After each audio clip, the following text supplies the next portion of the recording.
3월 7일 요전 우크라이나 전쟁 속보입니다. 키이우 북서쪽에서 돈자된 64km 행렬이 거대한 공동묘지가 됐을지도 모른다는 미국의 분석이 등장했습니다.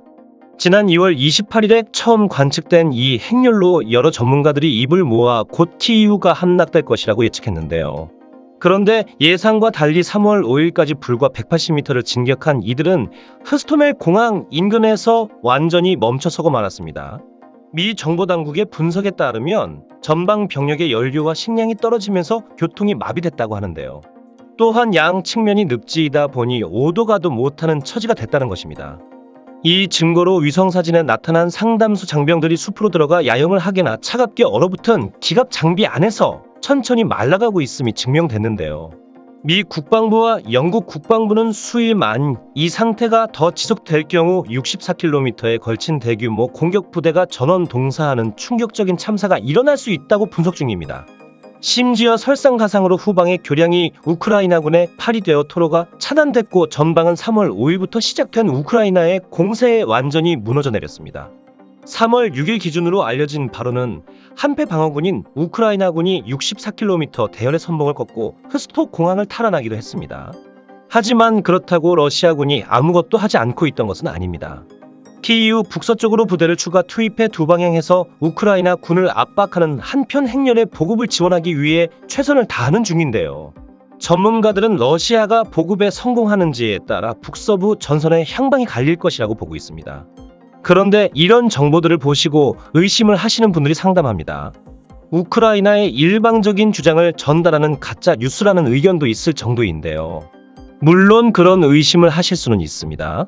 실제로 지도상으로는 러시아군의 진격이 계속되고 있으며 또 아직도 러시아군의 규모가 상당하기 때문입니다. 하지만 그동안 우리가 알았던 세계 2위의 러시아는 전부 허상입니다. 우선 사방에서 몰아칠 것 같은 러시아군의 진격은 사실 굉장히 무계획적입니다. 그야말로 뒷일을 생각지 않는 무지성 돌격인데요. 이를 증명하는 것이 우크라이나가 계속 공개하고 있는 노획 장비들입니다. 지난 2주간 우크라이나군과 우크라이나 현지의 민간인들은 정말 수많은 러시아의 노획 장비를 공개했습니다. 최신의 T-90 전차는 물론이고 다수의 전차를 노획한 영상을 올리기도 했는데요. 자체적으로 확인한 영상들을 분석한 결과만 계산해도 이렇게 노획된 장비가 100대가 넘습니다.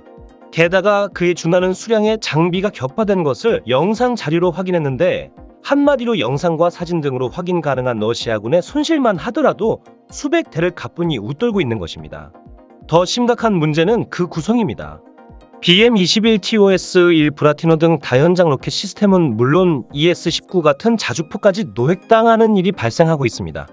이는 무리한 진격으로 최후방 제대인 포병 전력까지 우크라이나 군의 공격에 고스란히 노출됐음을 의미합니다. 뿐만 아니라 1에서 2대 단위로 노획되거나 파괴되는 영상이 많다는 것은 러시아군의 무리한 진격을 지휘 통제가 감당하지 못해 부대가 와해됐다는 증거입니다.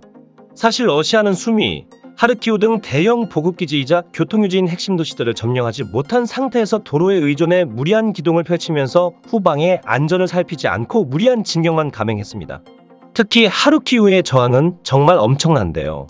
하르키우 수비군의 역습에 도시를 포위하던 러시아 144사단이 전멸하는 일이 생기기도 했습니다. 하지만 그렇다고 러시아군이 당장 전멸한다는 것은 아닙니다. 아직도 러시아군의 수는 막대합니다. 전방 도시를 서둘러 함락한 뒤 보급에 성공한다면 얼마 안 가 우크라이나를 점령할 수 있는 수준인데요. 3월 7일 현재 러시아군은 쉼 없는 증원을 바탕으로 모든 전선에서 공세를 유지하고 있습니다. 그 중에서도 키예우 동부와 오데사가 새로운 격전지로 주목받고 있습니다. 다음 속보에서 이에 대해 상세히 전해드리겠습니다.